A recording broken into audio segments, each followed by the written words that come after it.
Moto plus YouTube ఛానల్‌కి స్వాగతం. మీరు థంబ్‌నెయిల్ మీద చూసింది వాస్తవమే అని అనిపిస్తుంది. అయితే ఇక్కడ నేను తెలుగు బ్రదర్స్ అంటే ఇక్కడ ఎవరినో పర్టిక్యులర్‌గా పలానా వ్యక్తులని అని మాత్రం మీరు గ్రహించకండి. ఇది ఒక ఊహాజనితమైన కల్పిత పాత్ర మాత్రమే. ఈ విధంగా చేస్తున్నారు అనేటువంటి ఉద్దేశంతో మాత్రమే నేను చేస్తా ఉన్నాను. సో, సహజంగానే మనం చేసేటువంటి వీడియోస్‌లో డిఫరెంట్ పీపుల్ ఉంటారు. డిఫరెంట్ ఐడియాలజీస్ ఉంటాయి. మనం చెప్పేది కొంతమందికి నచ్చొచ్చు, కొంతమందికి నచ్చకపోవచ్చు. కొంతమంది బూతులు తిట్టొచ్చు, కొంతమంది మెచ్చుకోవచ్చు. సో, ఈ విధంగా జరుగుతూ ఉంటుంది. దీన్ని మనం పబ్లిక్ ప్లాట్‌ఫార్మ్‌లోకి వచ్చిన తర్వాత దాన్ని మనం కాదనలేని సత్యం అనమాట. అయితే నేను చెప్పేదేంటంటే, మన ఛానల్ మెయిన్ కాన్సెప్టు ఏదో అంటే చెప్తా ఉన్నారనమాట. కొద్దిగా రిప్యూటెడ్ పీపుల్ మీద గనక వీడియోస్ గనక చేస్తే బాగా పిచ్చగా డబ్బులొస్తాయి అది ఇది అని. పిచ్చ రావు, బోడీ రావు. మహా వస్తే ఒక $1, $2 మాత్రమే ఒక్కొక్క వీడియోకి వస్తది. అంతేగాని పిచ్చి పిచ్చిగా దీనికోసం చాలా టైంని కేటాయించాలి. చాలా అనాలిసిస్ చేయాలి కూడా.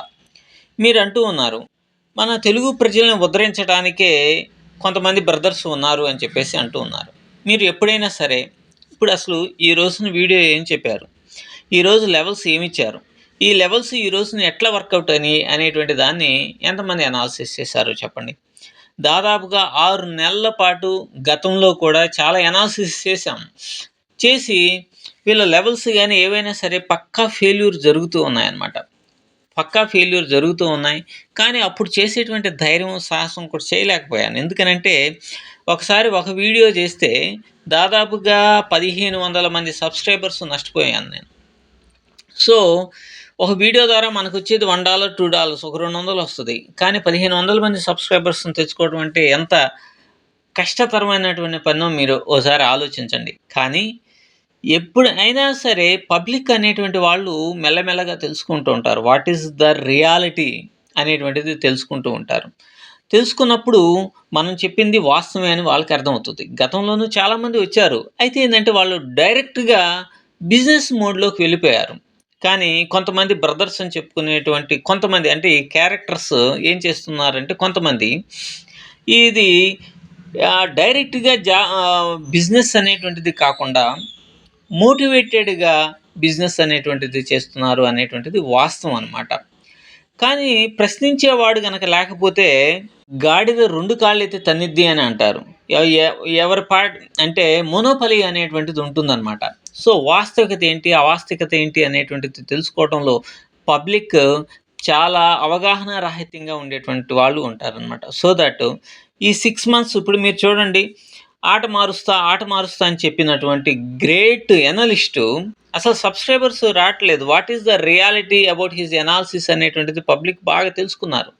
గత 6 నెలల్లో ఆయన ఇచ్చినటువంటి లెవెల్స్, ఆయన ఎంట్రీ పాయింట్స్ ఇవన్నీ చూస్తే అసలు పక్కాగా 70% ఫెయిల్యూర్. 70% కావాలంటే last 6 months day by day ప్రతి ఒక్కటి నేను అనాలిసిస్ చేశాను. కావాలంటే మీరు చెకౌట్ చేసుకోండి. అలాగే హ్మ్. బ్రదర్స్ ఇచ్చినటువంటి వీడియో లెవెల్స్ కూడా 6 మంత్స్‌లో దాదాపుగా 70% అనేటువంటిది ఫెయిల్ అయినటువంటివే ఉన్నాయి.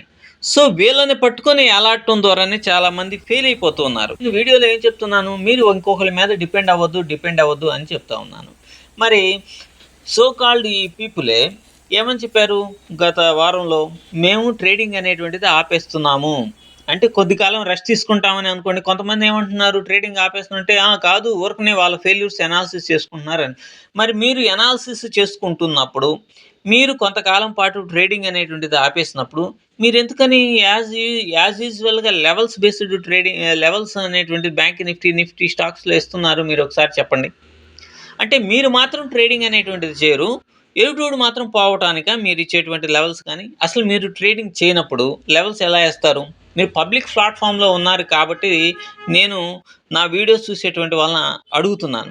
ఓ పబ్లిక్ ప్లాట్‌ఫార్మ్‌లో ఉన్నప్పుడు, పబ్లిక్ ఇన్‌ఫ్లుయెన్సర్‌గా ఉన్నప్పుడు, అందులో చాలా సబ్స్క్రైబర్స్ ఉన్నప్పుడు, వాళ్ళందరూ మీ ప్రభావానికి లోనవుతారు అని అనుకున్నప్పుడు, మీరు పబ్లిక్ యొక్క గొప్పతనం అంటే సేవ్ చేయడం కోసమే మేము ట్రేడింగ్‌ని ఆపుతున్నామని మీరు చెప్తున్నారు కదా! అటువంటి వ్యక్తులు మీరు ట్రేడింగ్ ఆపినప్పుడు మీరు లెవెల్స్ అనేటువంటివి మీరు ట్రేడింగ్ చేయకుండా లెవెల్స్ అనేటువంటిది ఎలా ఇస్తారు? మీ మిస్టేక్స్ ఏంటో, ఎక్కడెక్కడ ఏం మిస్టేక్ చేశారో, ఆ మిస్టేక్ చేసినటువంటి వాటిని అనాలిసిస్ చేస్తూ వీడియోస్ చేయాలి గదా! అలా కాకుండా మీరు ఒక్కసారి ఆలోచించండి. పబ్లిక్ మొత్తం ఆలోచించండి. ఈ అనాలిసిస్ అనేటువంటి వీడియోస్ చేయటం ద్వారా వీళ్ళకి రెవెన్యూ అనేటువంటిది వస్తది యూట్యూబ్ ద్వారా. వీళ్ళు మాత్రం ట్రేడింగ్ చేయరు. బట్ అనాలిసిస్ చేసి యూట్యూబ్ సంకనాకినా పర్వాలేదు. సో థాట్ అందుకనే వీళ్ళు చేస్తున్నటువంటి వీడియోస్ యూట్యూబ్ రెవెన్యూస్ కోసం, ప్రమోషన్స్ డబ్బుల కోసం, వీటన్నిటి కోసం మాత్రమే. మీకు లక్షలకి లక్షలు గనక ట్రేడింగ్‌లో గనక కోట్లలో గనక వస్తే ఇటువంటి వీడియోస్ చేయటానికి ఎవరు గూడా ఇంట్రెస్ట్ అనేటువంటిది చూపరు. So, number 1. నంబర్ 2, నేను ట్రేడింగ్‌లో ఎప్పుడు గూడా ఏలు పెట్టలేదు. మా బ్రదరే చూస్తారు అని చెప్పేసేసి, అంటే ఇక్కడ బ్రదర్స్‌లో చిన్నాయన, పెద్దాయన ఎవరైనా అని అన్నట్టుగా అంటున్నారు కదా! మరి అటువంటప్పుడు అంటే మీరు ట్రేడింగే తెలీదా మీకు?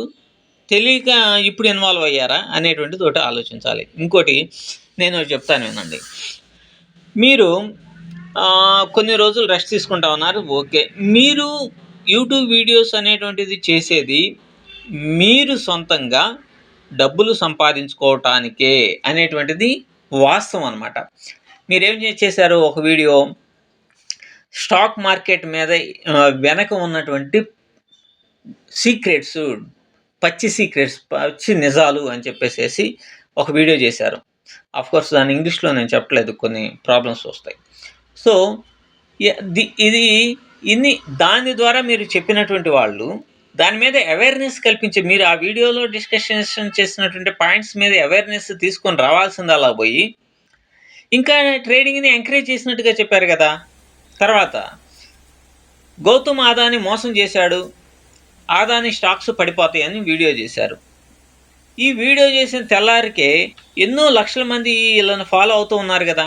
ఇన్‌ఫ్లుయెన్స్‌కి గురయ్యి, అమ్మో! ఈ అదానీ స్టాక్స్ ఇంకా పడిపోతదేమో, ఇంత ముందులాగా 40%, 50% పడిపోతుందేమో అనేటువంటి భయంతోటి వాళ్ళు లాసులతోనే బుక్ చేసేసుకున్నారు. ఎప్పుడైతే ఈ వీడియో చేశాడో, ఈ వీడియో చేసినటువంటి తెల్లారి నుంచే అదానీ స్టాక్స్, కావాలంటే మీరు చెక్ చేసుకోండి, అదానీ స్టాక్స్ పిచ్చ పిచ్చగా పెరిగిపోయినాయి. మరి ఇది అవగాహనతో చేశారా? సబ్జెక్ట్ నుండి చేశారా? నాలెడ్జ్ బేస్డ్‌గా చేశారా? లేకపోతే మీకున్నటువంటి ఇన్ఫర్మేషన్ ఏంటి? ఒక అమెరికాలో ఒక న్యూస్ రాంగాల్నే ఇక్కడ మార్కెట్స్ అనేటువంటివి పడిపోతాయా? ఎలా? ఆ తర్వాత మీరు సిప్ చేయండి అని చెప్పేసి మీరు సిప్ చేస్తే, ఈ విధంగా మీకు సిప్ చేస్తే మీకు ఎన్ని లక్షలొస్తాయో అనేటువంటి బేస్ తోటి ఇది స్ట్రాటజీ అన్నట్టుగా మీరు ఒక వీడియో చేశారు కదా! మరి సిప్ చేస్తే మీకు బాగా వస్తది అని అనుకున్నటువంటి మీరు, అదే సిప్ చేయొద్దు అని చెప్పేసేసి రీసెంట్‌గా వీడియో చేశారుగా. అంటే మిమ్మల్ని నమ్మి, మీ లక్షల మంది మిమ్మల్ని ఫాలో అయ్యేటువంటి వారు మిమ్మల్ని నమ్మి సిప్ చేయండి అని మీరు వీడియో చేయంగాల్నే తెల్లారి ఇన్వెస్ట్‌మెంట్ చేయడం మొదలుపెట్టుంటారు. అటువంటి వాళ్ళకి నెల రోజుల క్రితమే మీరు సిప్ చేయొద్దు, ఇదంతా గూడా ఒక గమ్మత్తైనటువంటి విషయం అని చెప్పేసేసి రీసెంట్‌గా మీరు అసలు అది లైఫ్ ఫార్ములానే మారిపోయింది అది ఇది అని చెప్పేసి ఏదో పూర్తి స్థాయిలో నేను గూడా వినలేదు. చేశారు గదా! మరి అది ఎంతవరకు? ఇదంతా గూడా రకరకాలుగా ఈళ్ళు ఫాలోవర్స్ ఏమైనా కానీగాక, కానీ మన డబ్బులు మనకొస్తాయి. మన స్ట్రాటజీ ప్రకారం, మన కాన్సెప్ట్స్ ప్రకారం, మన యూట్యూబ్ దాని ప్రకారం వస్తాయి డబ్బులు. అలాగే ప్రమోషన్స్ ఎటు తిరిగి చేసుకుంటాము. ఇన్సూరెన్స్‌లు ఇవి.